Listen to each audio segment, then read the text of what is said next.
¿Cómo podíamos llamarnos universo consciente sin indagar sobre esa palabra que adquiere un significado tan complejo y difícil de explicar como lo es la conciencia? Después de investigar y reunir la información disponible, te la presentamos en esta entrega. Sin embargo, cabe decir que esto solo representa una pequeñísima parte de otra palabra tan compleja como lo es la verdad. Decía Rumi, la verdad era un espejo en las manos de Dios. Luego se cayó y se hizo 1000 pedazos. Todo el mundo tiene un pedacito y cada cual cree que posee la verdad completa. Dicho esto, te invito, o más bien te reto a llegar hasta el final de este video y después de analizar muy profundamente y emitir el juicio de tu conciencia profunda, escribe en los comentarios tu concepto sobre la conciencia. Tratemos de juntar esos pedacitos de la verdad. Ahora, sin más preámbulo, empecemos desde el principio. Desde los albores de la humanidad, una pregunta ha persistido como una melodía antigua, reverberando en cuevas, templos y laboratorios. ¿Qué es la conciencia? Muchos la han sentido. Todos la experimentan, pero pocos han osado definirla. Y quienes lo han intentado terminan atrapados en un ciclo de espejismos, como si la conciencia misma se burlara de nuestro intelecto. Porque la conciencia no es solo un concepto, es esto, lo que estás viviendo ahora. La sensación de ser tú, aquí y ahora. El susurro que acompaña cada pensamiento, el testigo silencioso que observa detrás de tus ojos. Despojada de tecnicismos, es la facultad que nos permite percibir el mundo y reconocernos como algo separado de él. Es aquello que nos hace mirar al cielo y preguntarnos, ¿quién soy yo? Pero cuando tratamos de atraparla con palabras, se escapa. Los filósofos llevan milenios rodeándola con argumentos, mientras los científicos la persiguen con instrumentos. Y, aún así, sigue siendo un misterio indómito. La conciencia y la inteligencia, aunque cercanas, no son lo mismo. La inteligencia puede resolver problemas. La conciencia, en cambio, sabe que hay un problema que resolver. Una diferencia sutil, pero abismal. ¿Y de dónde surge esta extraña facultad? La ciencia sugiere que la conciencia no apareció de golpe, sino que fue brotando paso a paso, como una planta que crece entre las grietas del tiempo. No fue una chispa súbita, sino un amanecer lento, producto de millones de microevoluciones, de ajustes imperceptibles a lo largo de cientos de millones de años. Así, la conciencia humana, tan compleja, tan refinada, es apenas la cúspide de una escalera inmensa, una escalera construida con la paciencia del universo. Pero entonces surge la gran pregunta, ¿cuál fue el primer peldaño? ¿Cuál fue ese momento primigenio en que lo inerte se volvió consciente, aunque sea mínimamente? Para descubrirlo, debemos hacer algo más que observar. Debemos recordar con la memoria del cosmos, porque quizás en el origen de la conciencia habita también el origen de lo que verdaderamente somos. Llegados a este punto, déjame saber en los comentarios qué es para ti la conciencia. Ampliemos esta intrincada definición con los trozos de la verdad que cada uno tenemos dentro de nosotros. Para entender cómo la conciencia emergió del silencio cósmico, no basta con mirar hacia el presente. Debemos retroceder mucho, hasta un tiempo en que el universo era ciego y sordo, donde la existencia simplemente era, sin nadie que la percibiera. Imagina una piedra, inmóvil, ajena al paso del tiempo, a la luz, al calor. ¿Está viva? No. ¿Es consciente? Muchos dirían que no, pero algunas voces, antiguas y modernas, susurran una duda inquietante. ¿Y si incluso la piedra lleva en sí una chispa de lo consciente? Los panpsiquistas lo sugieren, que todo, absolutamente todo, posee un grado ínfimo de conciencia. No una mente ni emociones, sino una suerte de percepción primordial, escondida en el tejido de la realidad misma. Una visión antigua que resurge hoy, cuando la ciencia empieza a admitir que tal vez no todo puede explicarse desde lo físico. Pero si buscamos una manifestación más tangible, debemos dar un paso adelante hacia la vida, porque con la vida algo cambia. Un ser vivo no solo es, sino que actúa, se mueve, se protege, se reproduce. Y para hacer eso necesita una cierta forma de sensibilidad, una preconciencia, si se quiere. Tomemos uno de los organismos más simples del planeta, Trichoplax adhaerens. No tiene cerebro, ni ojos, ni nervios, y sin embargo, se desplaza por su entorno. No lo hace con intención clara, sino al azar. Pero cuando huele comida, su movimiento se ralentiza, y cuando no hay alimento, se acelera. Una estrategia simple, pero eficiente. No necesita saber que hay comida, solo necesita responder. Este es el primer indicio. Un comportamiento que no es pura mecánica, sino una forma de sensibilidad. Un sistema que no solo actúa, sino que reacciona al entorno de manera útil para su supervivencia. Pero la conciencia, tal como la conocemos, exige algo más que simple reacción. Requiere intención. Y eso aparece cuando los seres dejan de moverse al azar y comienzan a moverse con dirección. Aquí entra un pequeño pero brillante protagonista, Dugesia tigrina, un diminuto gusano de rostro peculiar. A diferencia de Trichoplax, este ser no solo responde al entorno, sino que decide según su estado interno. Cuando está saciado, se queda quieto. Cuando tiene hambre, va en busca de comida. Utiliza sensores químicos en su cabeza para seguir el rastro del alimento. No solo reacciona, elige. Y al elegir, abre una nueva puerta en la historia de la conciencia. Ahora, lo que está afuera y lo que está adentro comienzan a dialogar. Y esa conversación es el germen del yo.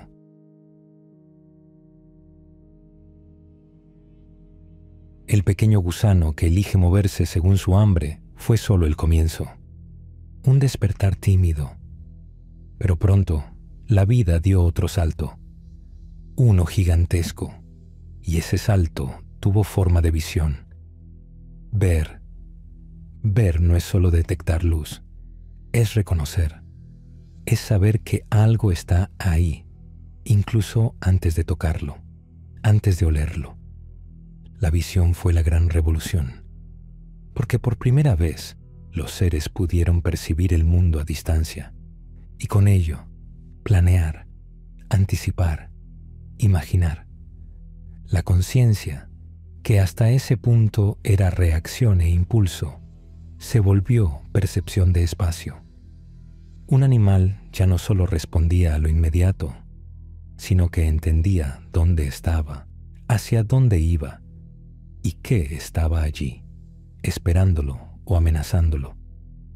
Los ojos se convirtieron en portales, no solo hacia el mundo exterior, sino hacia la construcción de un mundo interno, un reflejo subjetivo de lo real, una representación mental que persistía incluso cuando el objeto desaparecía de la vista.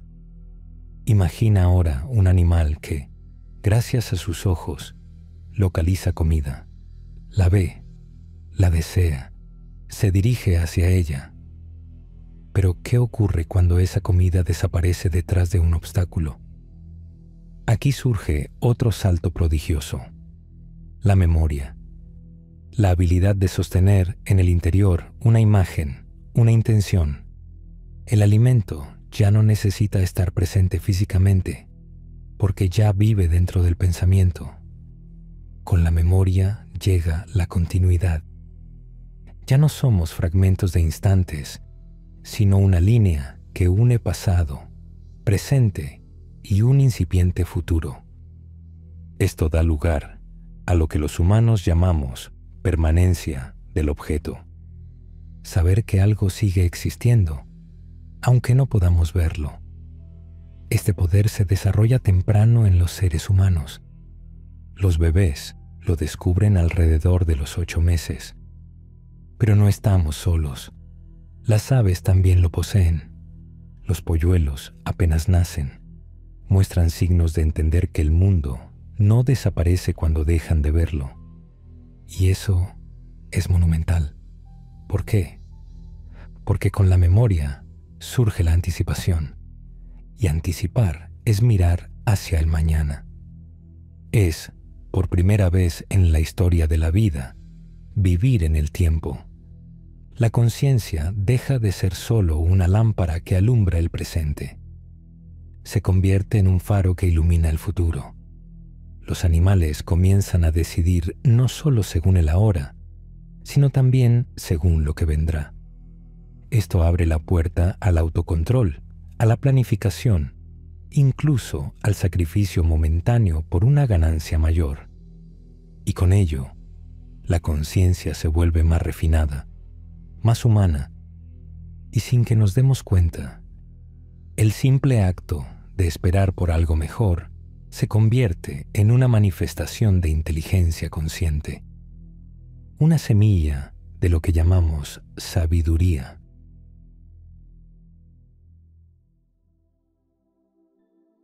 En el capítulo anterior, dejamos a la conciencia asomándose al futuro.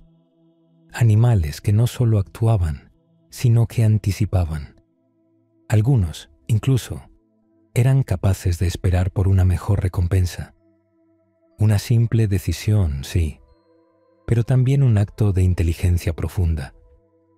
Ahora, viajemos a los cielos.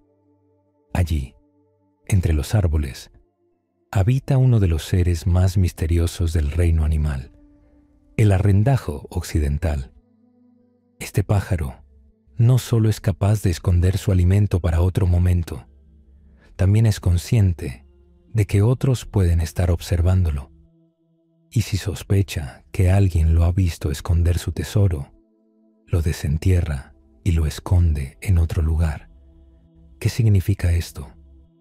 Que este pequeño ser no solo actúa, piensa en lo que otro puede estar pensando. Este es uno de los grandes saltos en la historia de la conciencia. La llamada teoría de la mente. La capacidad de ponerse en el lugar del otro. De comprender que no todos ven, sienten o desean lo mismo que uno. Con ella aparece la empatía y también el engaño, porque si puedo imaginar cómo piensas tú, puedo ayudarte o puedo engañarte. La conciencia se complejiza, y para contener toda esa complejidad, la naturaleza crea su herramienta más poderosa, el lenguaje. Las palabras no son solo sonidos, son símbolos que nos permiten compartir pensamientos, emociones, sueños, hipótesis. Nos permiten construir mundos que no existen y recordar a aquellos que ya se fueron. Con el lenguaje, la conciencia da un giro radical.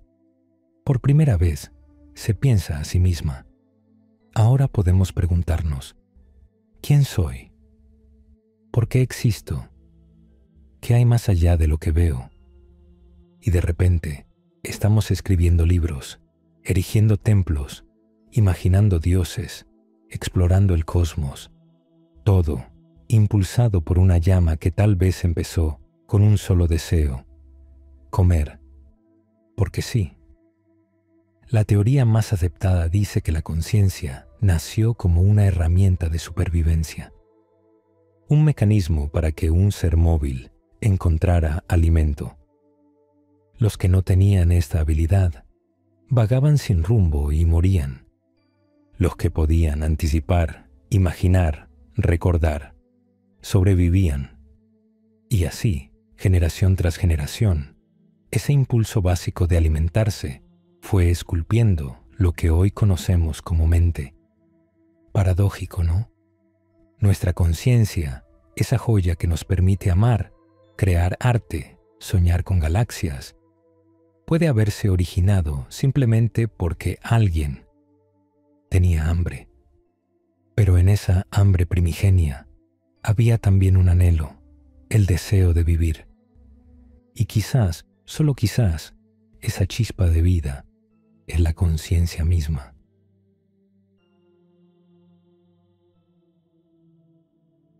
¿Qué es lo que realmente eres? ¿Eres este cuerpo que envejece? ¿Eres los pensamientos que vienen y van? ¿Eres las emociones que arden y luego se disipan? Swami Sarvapriyananda, un sabio contemporáneo de la tradición Vedanta, nos ofrece una respuesta profunda y antigua. Eres conciencia. Eres Chaitanya. En sánscrito, esta palabra también se conoce como Chit y señala aquello que brilla dentro de ti, más allá del cuerpo y la mente. Según enseña Swami Sarvapriyananda, hay en ti una conciencia fundamental que no solo anima a tu mente, sino que la ilumina, y a través de ella brilla también en cada órgano de tu cuerpo. Esa conciencia no es algo que tienes, es lo que eres. Pero esta no es una conciencia que pueda diseccionar la ciencia. No es una producción química del cerebro. No es un efecto secundario del cuerpo. La tradición védica afirma algo mucho más radical. La conciencia no es parte del cuerpo ni de la mente. Es algo separado, eterno, presente incluso cuando cuerpo y mente desaparecen. Swami Sarvapriyananda presenta esta enseñanza en 5 aspectos fundamentales que transforman por completo nuestra comprensión de lo que somos. En primer lugar, la conciencia no es parte del cuerpo ni de la mente. La ciencia moderna nos dirá que la mente es producto del cerebro y que la conciencia es un resultado de procesos neurológicos. Pero el Vedanta enseña que la conciencia es independiente. Tú no eres el cuerpo que cambia. Tú no eres la mente que duda. Tú eres el testigo que nunca cambia. En segundo lugar, la conciencia lo impregna todo y lo ilumina. Aunque no es parte de tu cuerpo ni de tu mente, la conciencia penetra en ellos, los baña de luz. Es gracias a esa luz interna que puedes pensar, sentir, moverte, elegir. Sin ella, no habría acción, ni emoción, ni vida tal como la conocemos. En tercer lugar, la conciencia no está limitada por el cuerpo, no está encerrada en tu cerebro, ni confinada en tu pecho. La conciencia existe más allá de los límites físicos. No tiene forma, no tiene lugar. Es como el cielo, contiene todo, pero no es contenido por nada. En cuarto lugar, la conciencia puede ser conocida a través del cuerpo y la mente. Aunque está más allá de ellos, se refleja en sus funciones. Como la luz del sol que se refleja en el agua, la conciencia brilla a través del pensamiento, de la percepción, del sentimiento. Y por eso puedes decir, estoy consciente. En quinto y último lugar, la conciencia existe incluso sin cuerpo y mente, pero entonces no puede ser experimentada. Aquí, el maestro ofrece una analogía luminosa. Piensa en la luz que emiten estas lámparas. Si colocas tu mano, la luz se refleja en ella. Puedes verla, sentirla, pero si retiras la mano, La luz sigue allí, aunque ya no puedas verla directamente. Así es la conciencia. Cuando hay cuerpo y mente, se refleja, se experimenta. Pero incluso si estos desaparecen, ella sigue siendo. Esta enseñanza, milenaria y profunda, no busca explicarte un fenómeno. Busca que recuerdes quién eres realmente.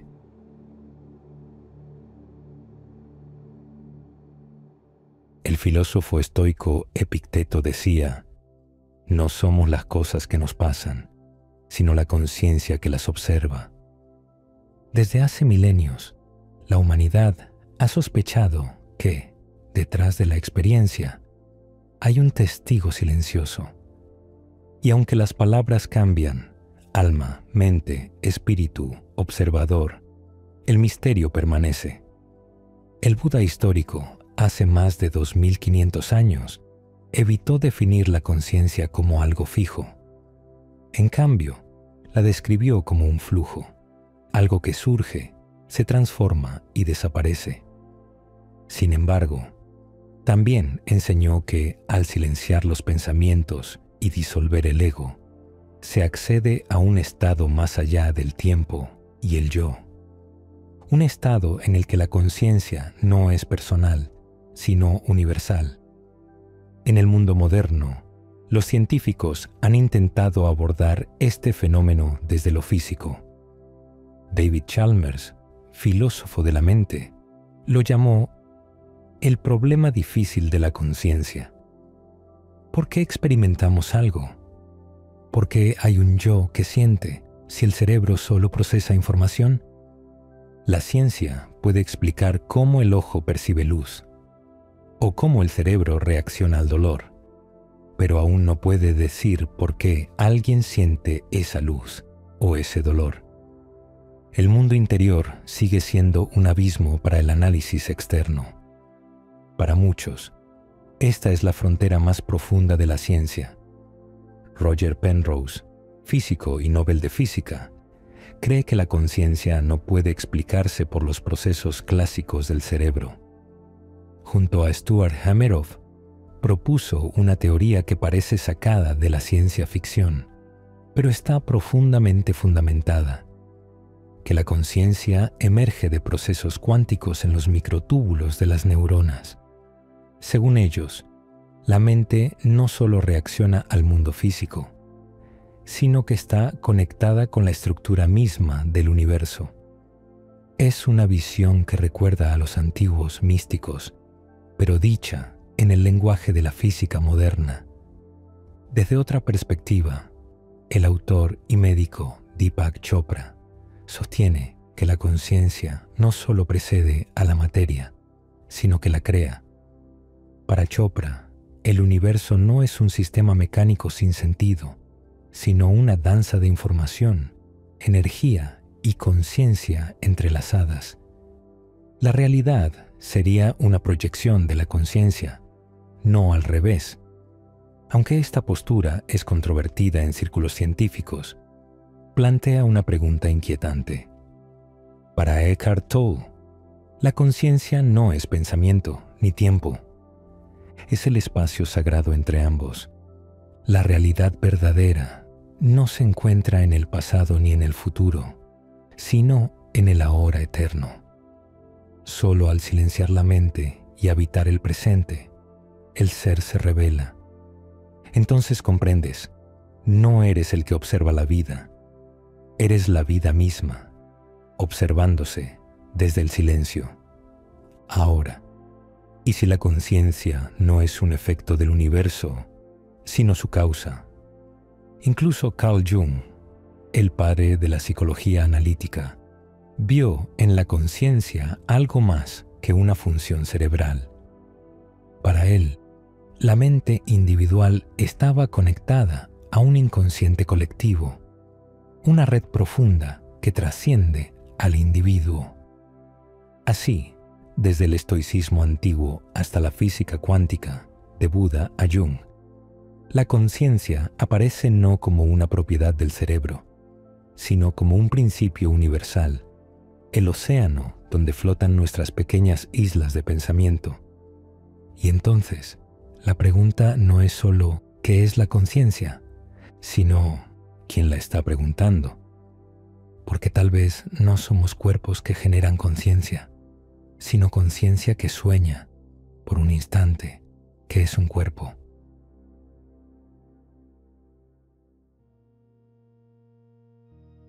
Vivimos como si lo que percibimos fuera real, como si lo que vemos, tocamos y oímos nos mostrara la verdad objetiva del mundo. Pero, ¿y si no es así? Desde los inicios de la filosofía, los pensadores se han enfrentado a una inquietante pregunta.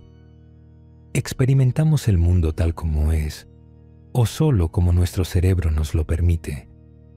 Algunos insisten, sí, vemos la realidad como es. Otros, con más cautela, afirman, no exactamente, y la verdad parece estar en un terreno más difuso. No vemos el mundo directamente, vemos lo que nuestros sentidos pueden captar y lo que nuestro cerebro puede interpretar a partir de esa información. Imagina esto. Tu cerebro está encerrado en una caja oscura. Tu cráneo no tiene contacto directo con la luz, ni con el sonido, ni con el exterior. Todo lo que sabe proviene de impulsos eléctricos enviados por tus órganos sensoriales. Nunca toca la realidad directamente, solo interpreta señales. Esto plantea un problema fascinante que filósofos y científicos llaman el problema de la inferencia inversa. Recibes un efecto y tienes que adivinar la causa. Si escuchas un estallido, ¿es un disparo, un portazo o solo un trueno? Tu cerebro no lo sabe, solo siente la vibración. Y entonces, adivina. ¿En qué basa esa adivinanza? En la memoria, en tu experiencia pasada. Y lo hace de forma anticipada, casi automática.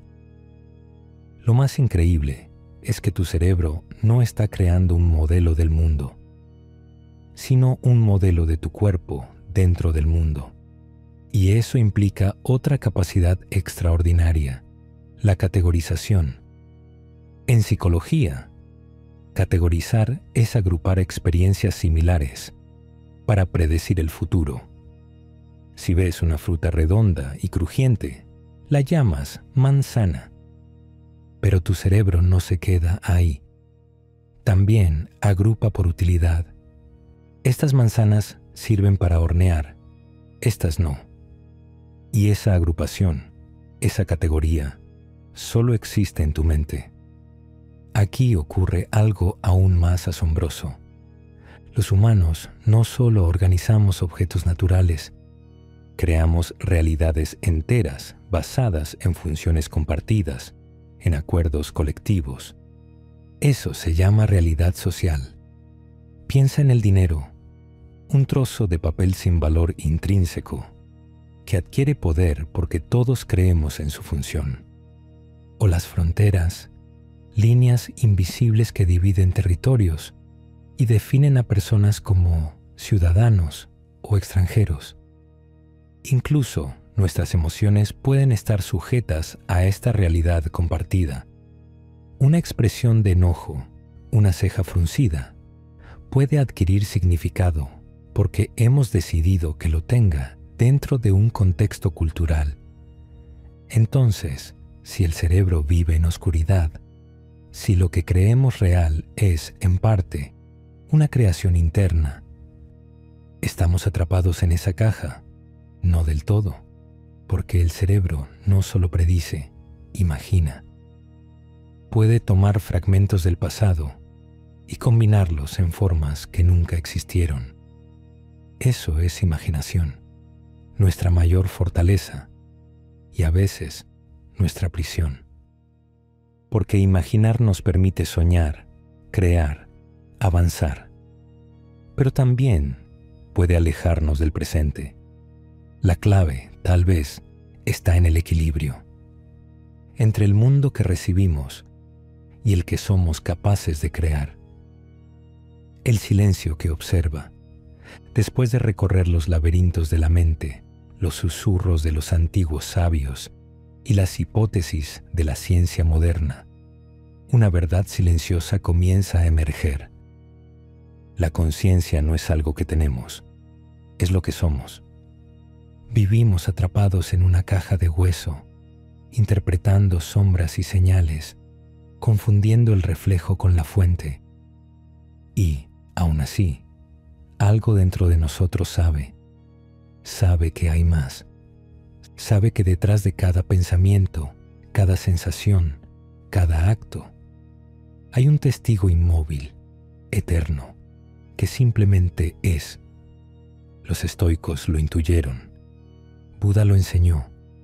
La física cuántica lo roza. Y tú, al escuchar estas palabras, lo reconoces. Quizás no estemos aquí para resolver el misterio, sino para vivirlo, para contemplarlo, para recordar que no somos solo observadores del universo, sino el universo observándose a sí mismo. En esa conciencia que brilla sin causa, sin forma y sin fin, está la semilla de toda realidad. Y el secreto es que siempre ha estado ahí, esperando, silenciosa, viva, como tú.